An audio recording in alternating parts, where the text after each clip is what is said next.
Hey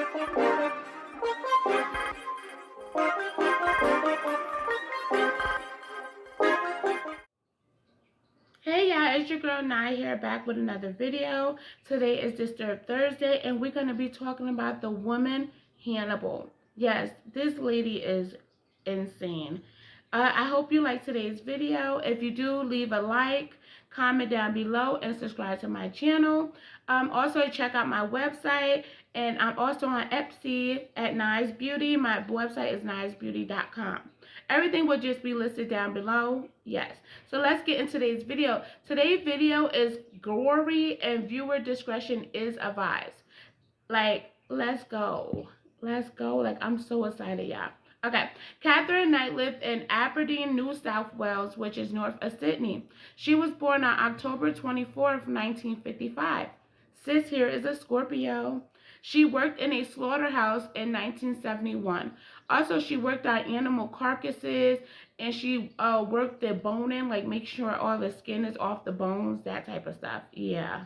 Her co-workers would say that Katherine was very good at her job, and she was skilled with knives. So, Katherine was prone to bad relationships. Her first marriage while she was working at the butcher shop was with David, also known as David H. K. My bad, David K.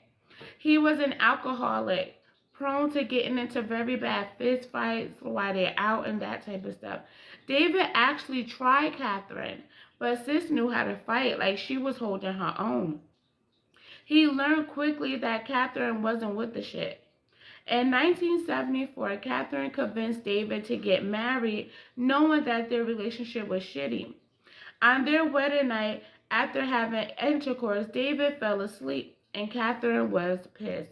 It was said that she was mad because of hearing all her friends and all her families brag about how many times they had sex on their wedding nights, and they only had sex 3 times on their wedding night. So she was pissed. When he was sleeping, she tried to strangle him. He soon quickly woke up and fought her off. Awkward. But they still ended up together after this. Like, girl, 10 years. And she had 2 of his daughters. It was said that David tried to leave Katherine. He had snuck out of the house, and this sent her into a deep depression. Girl, you can't just start strangling people and think they're still going to be with you. She ends up in a psychiatric hospital for a couple of months after trying to fight or kill the mechanic. I think she tried to kill the mechanic that was working on David's car. Yeah. In her mind, she felt like he's the reason why David left. No, it was the fact that you strangled him. Anyway, you know that type of shit. When she got out of the hospital, her and David ended up back together. But this soon came to a final ending, thank God. Katherine is now single, and she soon met another man named David. His name is David Saunders, so this is David S. After a few months of dating, Katherine and David, they were living together, but he still kept his own apartment on the side. This made Katherine livid. She didn't really believe that he just didn't want to fully commit to her yet. Not commit, like move in yet. So he still went back to his apartment, that type of stuff. So in her head, she like, oh, he's cheating on her. He don't want to spend time. So during a very heated argument, Katherine took David 2-month-old puppy and slit the poor puppy's throat right in front of David. Like, she was just setting the boundary like this. You can't just do shit and think I'm not gonna just walk around here slit people though, I guess. I don't know. Her reasoning for this is that she was cranky. Despite this happening, they would soon move on from this, and she would have his daughter. They would soon break up after this because one night they got in a fight, and she picked up a pair of scissors and stabbed him in the chest. It was said that he left, but when he came back, all his clothes was cut up. And at this point, David felt like he had enough. He went into hiding. He came out of hiding one time because he wanted to come visit his daughter, but she told police that she was afraid of him and and they filed a restraining order against David so he couldn't see his child no more. In 1990, Katherine would move on to John Chillingworth. They were together for 3 years with no abuse. It was said that their relationship was this good because she was having an affair with another man named John Price. All these names, I'm telling you. It was said that this relationship, this is what pushed her over the edge. Like, this is what got her going. They would go out all the time when they first got together. John had 3 children, but only 2 lived with him at the time. John had 3 children who lived with him. They were older. They didn't have any problems with her, and she didn't have no problems with them. Like, they actually liked each other. Like, John was a local miner making good money. Katherine told John she wanted to get married, and he nicely declined. Boy, when he didn't know the hell she was about to put him through. Katherine started to be verbally abusive when they was around their friends and family. Katherine would be verbally abusive when they was around their friends and family. She would also beat him up. Like, she was just always in his head playing with his mental. Like, that's not good. One thing about Katherine that she fights with vengeance. John gets fired from his job because he brought home a first aid kit. She took pictures and sent it to his boss. When he got fired, he kicked her out.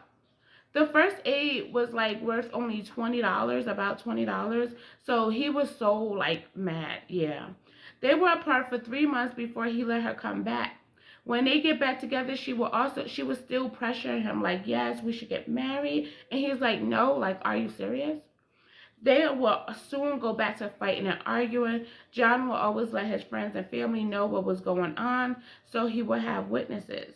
Because Miss Katherine here liked to play victim. He contacted the local police thinking that they would remove her from the premises because she refused to leave. But they told him that he had to file a court order to get her removed from the house. In February of 2000, John and Katherine got into a heated altercation. She would then stab him in the chest. When she went to the police, she said that it was self-defense. She had filed a restraining order against him, but it was said no matter who filed the restraining order, they will always get back together. Like, yeah. So John sat down with his co-worker and his boss and told them what's been going on because his friends detached themselves from John and this whole situation. He told them that if I don't show up to work, don't hesitate to call the police.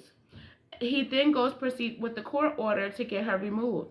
When he gets home around 11 p.m., he talks with his neighbor, like he had a routine. He would talk to his neighbor, go in the house, that type of stuff.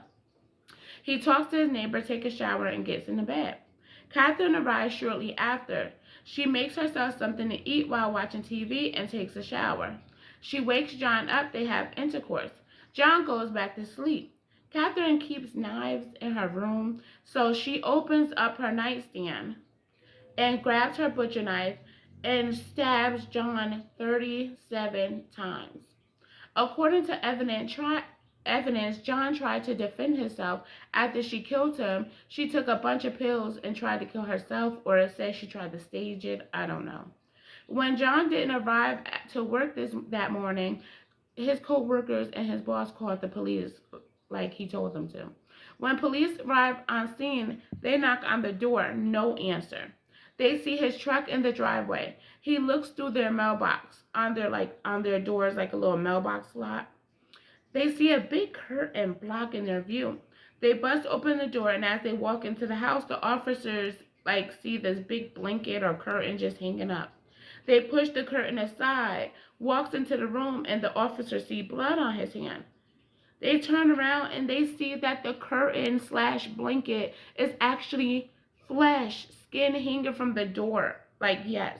It's blood everywhere in the house. They see a torso on the floor with the head detached. Cops are so brave because we would have just left. Like, we would have just got up out of there and just left. Like, it's blood painted all on the walls. When they enter the kitchen, they see plates and food that have been prepared. They arrive upstairs and they hear someone snoring. It's Katherine. They take her out the house and lay her in the backyard. When investigators arrive on scene, they see skin hanging on butcher hooks all on every door frame in the house. John's head is stewing, cooking on the stove. Oh my God. Based on the blood spatters, she stabbed him 37 times. He gets up and tried to run. Is blood on the light switch, so I guess he tried to hit the light. Throughout the hallway, you could see the blood trail is slowly declining because you could tell he's getting weaker, like he's starting to fall. But he made it all the way to the front door. But you could see dragging motion on the floor. And that, I guess that's when Katherine dragged him and she starts to skin him. Like she was just taking his skin and just placing it on the side next to her. She cut his head off. She cut off a chunk of his muscle from his back into 5 pieces. Like she was about to make a steak out of John. And she puts it in the oven, 400 degrees, that type of stuff. She then set up the dining table. She was going to invite their children, friends, and family, and I guess they thought they was just going to sit down and enjoy John. After she killed John, she took a shower, changed her clothes. She took John's wallet and did some earrings. At 12 a.m., she took $1,000 out and no one knows what she did with it. She was arrested immediately. But also, she was in a coma for 5 days. So when she woke up, she didn't remember or say anything. So she said she didn't remember. She said she killed John from long-term abuse. But her brother told investigators that she told him that she was going to kill John and get away with it. In court, she pleaded not guilty. But throughout her trial, she changed it to guilty. The judge knew exactly what type of game Miss Missy here was trying to play. She was going to say that she was mentally unstable at the time she pleaded guilty. When she was evaluated, they said that she was stable enough to stand on trial and that she knew exactly what she was doing when she killed John. There is a video on YouTube about the whole process that the judge used to proceed with this case. Katherine was charged with life in prison without the possibility of parole. She is the first woman in Australia history to get a life sentence without parole. Killing John was definitely premeditated and she wanted revenge. Thank you for watching today's video. Let me know what you think. If you like my video, leave a like, subscribe to my channel, and comment down below. Also, I want to let everybody know who goes on my TikTok to watch my makeup looks. I will have to recreate this makeup look because my TikTok was acting stupid. So, peace. See y'all Monday.